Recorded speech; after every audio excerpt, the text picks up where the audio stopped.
Hello বন্ধুরা, আমি শুভ্রনীল।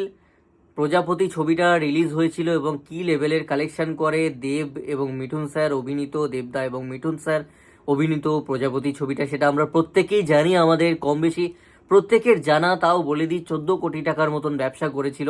তো এই 14 কোটি টাকার যখন ব্যবসা হয়ে যায়, তখন অনেক অডিয়েন্স বা পার্টিকুলার কোনো স্টারের ফ্যান বেস থেকে কথা বলা হয় যেতে, কিন্তু দেবদার কোনো রকম কৃতিত্ব একেবারেই নেই। পুরো কৃতিত্বটাই কিন্তু মিঠুন চক্রবর্তীর, এমন একটা আলোচনা সেই সময় হয়। এখন আমি সেটা নিয়ে একটুখানি আমার মতন করে বিশ্লেষণ করব। কথাটা কি সত্যি? তারা কি ঠিকই বলছেন? কি যুক্তিতে বলা হচ্ছে? তো সেইগুলো নিয়ে একটুখানি আলোচনা করব। দেখো, এইবার পুজোতেও কিন্তু উইন্ডোজ প্রোডাকশনের বহুরূপী ছবিটা এসেছিল এবং দেবদা অভিনীত কিন্তু টেক্কা এসেছিল, এবং মিঠুন স্যার সোহমদা অভিনীত কিন্তু শাস্ত্রী ছবিটাও রিলিজ করে দুর্গাপুজোর সময়। তো দুর্গাপুজো পেরিয়েছে, মোটামুটি 1 মাস হয়ে গেছে। এখন আমার মনে হয় যেটা অ্যাপ্রোপ্রিয়েট টাইম, এই সময় দাঁড়িয়ে আমি এই আলোচনাটা করতে পারি। পুজোর পরপরই করলে সেটা ঠিক হতো না। আমি তোমাদেরকে মনে করাতে চাইবো যে লাস্ট ডিসেম্বর মাসে দেবদার সঙ্গে কিন্তু মিঠুন চক্রবর্তী স্যারের একটা ক্ল্যাশ হয়েছিল, মানে প্রধান বনাম কাবুলিওয়ালা, যেখানে কিন্তু রবীন্দ্রনাথ স্যার ওনার সেন্টিমেন্টও জড়িত, এবং মিঠুন চক্রবর্তীর মতন একজন মেগাস্টার, ভারত কাঁপানো মেগাস্টার নিজে উপস্থিত। সে খোদ একটা নায়কের ভূমিকায়। অপরদিকে দেবদা। আরও একটা ক্লাসের কথা মনে করিয়ে দিচ্ছি, ঠিক তার আগেই হামি 2 এসেছিল দেবদার একটা ছবির সাথে, প্রজাপতির সাথেই এসেছিল। সেখানেও কিন্তু উইন্ডোজকে প্রজাপতি বিট করে যায়, যেখানে উইন্ডোজের হামির ফ্র্যাঞ্চাইজি হামি 2, হামির কি লেভেলের রেসপন্স ছিল আমরা জানি। এবং উইন্ডোজ প্রোডাকশন হাউস একটা নিজেরাই স্টার প্রোডাকশন হাউস। উইন্ডোজ এমন একটা প্রোডাকশন হাউস, যে প্রোডাকশন হাউসে একজন কেউ কাজ করলো, সে কিন্তু সেই সময় তৎক্ষণাৎ একটা স্টার ভ্যালু পেয়ে যাবে। এমনটাও নয় যে সে পরবর্তী ছবি করছে, মানে এখান থেকে সে রেপুটেশন অর্জন করলো, সে স্টারই হয়ে গেল, তার পরবর্তী ছবিতে এই উইন্ডোজে করা কাজের রেপুটেশনটা কাজে লাগবে, তার পরবর্তী ছবিও হিট করবে। সাপোজ কৌশানিদি ফাটিয়ে পারফর্ম করেছেন বহুরূপী ছবিতে, তার মানে কি পরপর বহুরূপী ছবির এই যে স্টারডমটা পেল কৌশানিদি বহুরূপী ছবি থেকে, সেটা কি পরপর তার মানে কাজে লাগতে থাকবে? সেই রেপুটেশনটা কি তৈরি হয়ে গেল এত লোকে দেখার পর? না। তার কারণ কৌশানিদি সাময়িক হয়েছেন, স্টার সাময়িক হয়েছেন উইন্ডোজের ছবি বলে, উইন্ডোজের ওখানে কাজ করার পর বাদ বাকি টাইমটা সেম চলবে, ফ্ল্যাট চলবে, যেমন চলতে থাকে কেরিয়ার গ্রাফ। উইন্ডোজ প্রোডাকশন হাউসটা ইটসেলফ একটা স্টার প্রোডাকশন হাউস। আমি এটা এক্সাম্পল দিয়ে তোমাদেরকে বোঝাবার চেষ্টা করলাম। তো সেই প্রোডাকশন হাউসকেও কিন্তু দেব এন্টারটেনমেন্ট ভেঞ্চার্স তাদের প্রজাপতি দিয়ে বিট করে দেয়। এখন সেই ছবিতেই তো মিঠুন স্যারের উপস্থিতি, সেই জন্যই বিট করে গেছেন, অনেকের এটা বক্তব্য। এই পুজোতেও কিন্তু উইন্ডোজের বহুরূপী ছবিটাই ছিল, তার সাথে টেক্কা ছিল এবং শাস্ত্রী ছবিটা ছিল। শাস্ত্রীতে আর একটা কমার্শিয়াল ফেসও ছিল, সোহমদা। যারা বলবে যে কাবুলিওয়ালাতে মিঠুন স্যার সোলো ছিলেন, প্রধানে তো সোহম চক্রবর্তী এবং দেবদা দুজন ছিল, মাল্টি স্টার কাস্ট।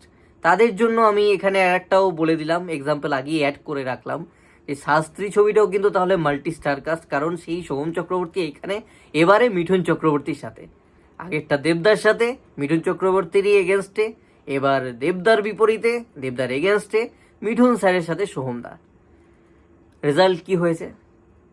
শাস্ত্রীর কি বিশাল বক্স অফিস এসছে, কিন্তু আসা উচিত ছিল। মিঠুন চক্রবর্তী মেগাস্টার, দেবদাকে তো অ্যাটলিস্ট হারাতেই পারতো, উইন্ডোজকে ছেড়েই দিলাম, দেবদাকে হারানো গেছে। প্রধানকে তো বিট করতে পারতো। রবীন্দ্রনাথ সেন্টিমেন্ট, কাবুলিওয়ালা কি লেভেলের আমরা জানি, আমরা অনেকগুলো কাবুলিওয়ালা দেখেছি। সেই সময়ই কাবুলিওয়ালা একটা শর্ট ফিল্মে এসেছিল, অনেকে তোমরা জানো না, সার্চ করে দেখো। ঠিক এই কাবুলিওয়ালা যেটা মিঠুন স্যারের লাস্ট ডিসেম্বর রিলিজ করলো, ঠিক সেই সময়টাই। তো কাবুলিওয়ালা, সেই সেন্টিমেন্ট, সেই বাঙালির রসদ সব থাকা সত্ত্বেও কি করে প্রধান এগিয়ে গেল? তাহলে দেবদার কি কোনো স্টারডম নেই? স্টারডম নেই, অথচ মিঠুন স্যারের মতন মানুষকে পরপর গোল দিয়ে দিচ্ছে। ডিসেম্বরেও দিল, পুজোতেও দিল, মাল্টি স্টার কাস্ট ছবি এসেও দিল। কি করে দিল? মিঠুন স্যার তো মেগাস্টার, যে কোনো উপায়ে শো বেশি পাওয়া উচিত। যারা আবার বলবে যে শাস্ত্রীকে তো শোই দেয়নি, মিঠুন স্যার তো মেগাস্টার, ওনার উপস্থিতি রয়েছে, কেন শো পাবে না? উনি দেশ কাঁপানো মানুষ, উনি তো স্টার, কেন শো পেল না? এই সব কথা বলে কি আমি মিঠুন চক্রবর্তী স্যারকে ছোট করতে চাইছি? মিঠুন চক্রবর্তী স্যার থাকা সত্ত্বেও সিনেমা হলে শো পায়নি, দেবদাকে বিট করতে পারেনি, এগুলো বলছি তার মানে কি আমি মিঠুন চক্রবর্তী স্যারকে ছোট করতে চাইছি? না বন্ধু, না, আমি ছোট করতে চাইছি না। মিঠুন চক্রবর্তী আমাদের গুরুদেব, আমাদের মহাগুরু।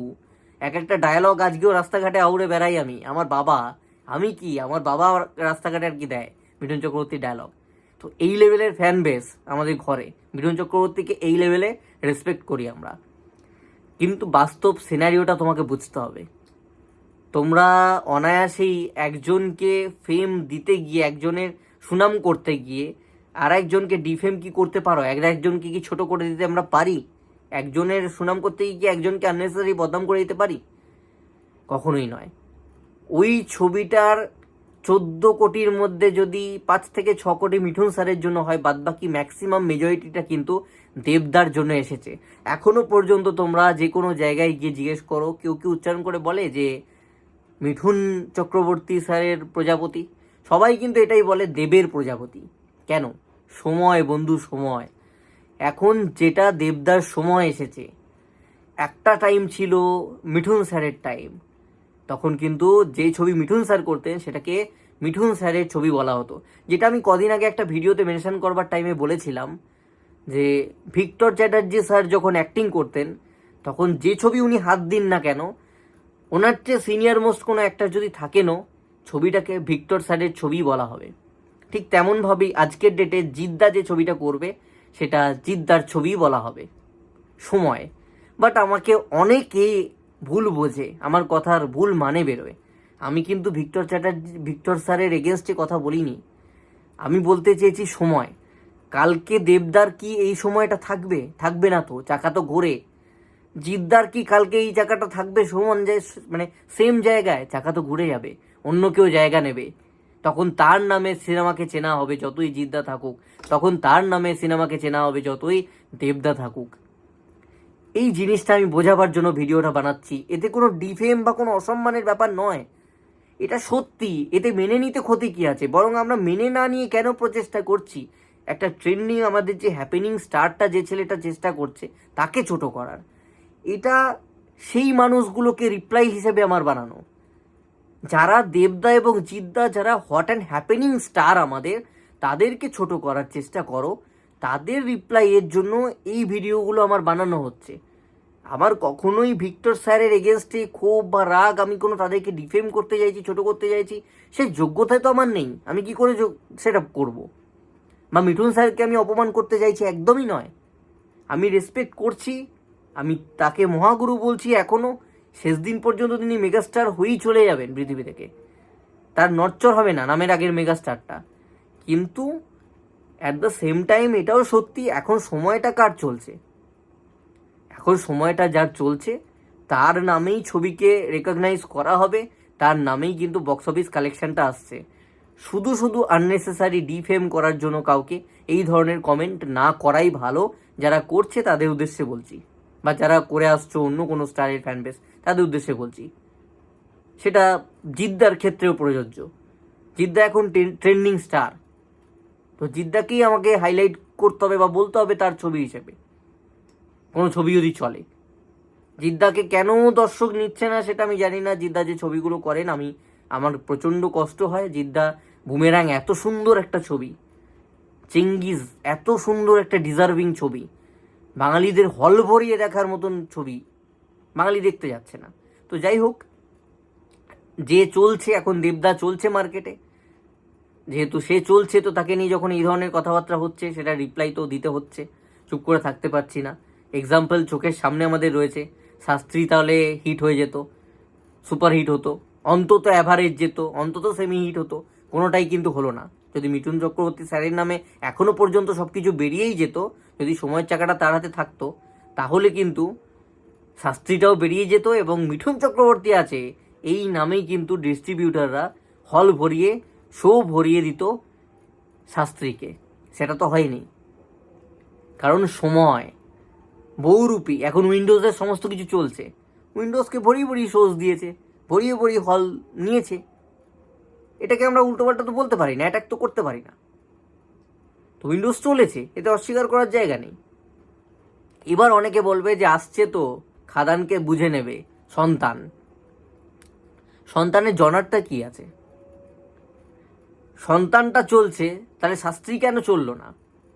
শাস্ত্রী একটা কমার্শিয়াল জোনের ছবি, সেখানে মিঠুন স্যারকে নেওয়া হয়েছে, মিঠুন স্যারের মতো স্টার মেগা স্টারকে নেওয়া হয়েছে। কেন নেওয়া হচ্ছে? কারণ কোথাও না কোথাও প্রডিউসার হয়তো কনফিডেন্স পাচ্ছেন যে আমাদের উতরে দেবে মিঠুন চক্রবর্তী। এখন এই জোনটার ছবি ভালো চলছে না, ভালো ওয়ার্ক করছে না, ওয়ার্ক করবে মিঠুন চক্রবর্তীর মুখটা দেখে, সেই কনফিডেন্সের জন্য সেই আশা ভরসায় নিয়েছিল। তাহলে মিঠুন চক্রবর্তী স্টারডাম যদি সেই আগের মতোই এখনও থাকতো, তাহলে তো এখনও সেইভাবে ওয়ার্ক করা উচিত ছিল। ছিল কি ছিল না? ছিল তো। মিঠুন চক্রবর্তী আছেন, তাকে তো সেই ভরসায় নেওয়া হচ্ছে যে যে দিকটা চলে না, দুর্বল দিক, কমার্শিয়াল ছবির দিক, সেই জায়গাটা আমি ভরসা করে মিঠুন স্যারকে নিলাম যে ওনার স্টারডামে উতরে যাবে। বাট উতরালো না। কাবুলিওয়ালার 5-6 কোটি টাকা কালেকশন কেন? কারণ ওটা কাবুলিওয়ালা বলে, ডিসেম্বর মাস বলে, ওই সময়টা এই টাইপের ছবি ওয়ার্ক করে। অ্যান্ড সেখানে তো দেবদা ফাটিয়ে দিল, প্রধান দিয়ে তো একদম বিট করে বেরিয়ে চলে গেল। সন্তান খাদানকে বিট করতেই পারে, কারণ সন্তানের যে গল্পটা রয়েছে, হ্যাঁ মিঠুন চক্রবর্তীর জন্য সন্তান অবশ্যই বুস্ট পাবে। শুধু মিঠুন চক্রবর্তী স্যারের নামে হয়তো 3-4 কোটি টাকা চলে আসবে, এটা আমি বলে দিতে পারি। ছবিটা একদম শিওর শট বাম্পার হিট চলছে, কিন্তু ছবিটার যে গল্প সেটাও কোথাও না কোথাও ভাইস ভার্সা বুস্ট দিয়ে দেবে মিঠুন চক্রবর্তীকেও। মিঠুন চক্রবর্তী এই জনারে কাজ করছে, এই জনারটা কিন্তু ইম্পর্টেন্ট এই সময় দাঁড়িয়ে বাঙালি অডিয়েন্সের কাছে। তো সেই জনারটাও কিন্তু বুস্ট দিয়ে দেবে স্টারকে, স্টার ভ্যালুকে। আজকে প্রজাপতি ছবিটা চলেছে কেন? শুধু কি দেবদা ও মিঠুন চক্রবর্তীর জন্য না, দেবদা করছেন প্রজাপতি, সাঁজবাতি, টনিকের মতন ছবি কেন? কারণ এই টাইপের ছবিগুলো ওয়ার্ক করছে, সেটাও কিন্তু একটা পয়েন্ট। আজকে দেবদা খাদান করছেন, এই সময় দেবদা যদি 5-6 কোটি টাকা খাদানকে এনে দেন, বুঝতে হবে রিয়েল স্টার, মেগাস্টার, সুপারস্টার। সেই জায়গাটা কি শাস্ত্রী দিয়ে হলো? দেবদা কতটা পারবেন সেটা সময় বলবে, বাট সেটা কি শাস্ত্রী দিয়ে হলো? বহুরূপীকে বিট করা গেল? অত বড় মেগাস্টার একটা অফবিট জোন, কমার্শিয়াল জোন যেটা চলছে না, সেই জোনটায় যখন এলেন, পারলেন না, কিন্তু ব্যর্থ হয়েছেন। এটা তো ইজি জোন, এখন চলছে, সন্তান ঘরানার ছবি পরপর ওয়ার্ক করছে, সেটা ইজি। ডিসেম্বর মাসে ওটা একদম ব্যাটটা জাস্ট ঠেকিয়ে দিলেই 6, সেরকম ব্যাপার। সন্তানের মতন ছবি, সেখানে মিঠুন চক্রবর্তী থাকা মানে। কিন্তু মিঠুন চক্রবর্তী খাদান করে কি এই সময় দাঁড়িয়ে হিট দিতে পারবে? সেটা একটা বড় কিন্তু প্রশ্ন। সেটা কিন্তু হবে না, অন্তত শাস্ত্রী তো তাই বলছে, শাস্ত্রীর বক্স অফিস তো তাই বলছে।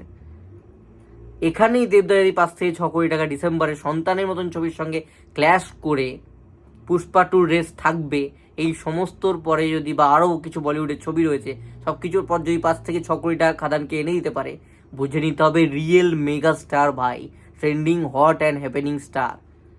তার মানে এমনটাও আমি বলছি না 10 বছর বা 15 বছর পর দেবদার এই জায়গাটা থাকবে, নেবে অন্য কেউ। যদিও বাংলা ছবির যে অবস্থা, কেউ নেবে কি না আদৌ সেটা সন্দেহ আছে, তবে অন্য কেউ নেবে বা নেওয়াটা উচিত, আমিও চাইবো কেউ নিক। তখন দেবদা কিন্তু সেকেন্ডারি হয়ে যাবে, প্রাইমারি হবে না। যেমনটা এখন মিঠুন চক্রবর্তী স্যার সেকেন্ডারি হয়ে গেছেন, আর প্রাইমারি নেই। সময়, এটা মানতে হবে।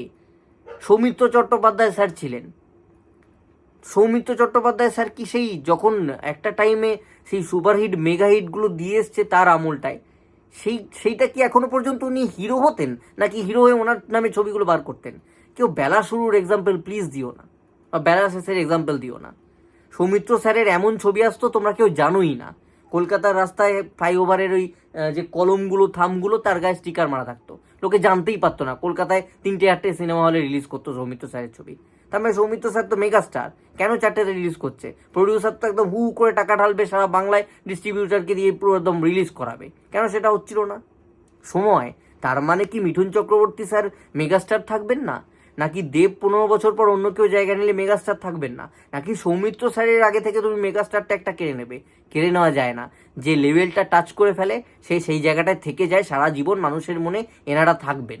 কিন্তু সময়ের খেলাটাও তোমাকে মাথায় রাখতে হবে, অন্তত কাউকে যখন তুমি ডিফেম করার চেষ্টা করছো ইচ্ছাকৃতভাবে, বা তুমি পছন্দ করো না তোমার অপছন্দ বলে।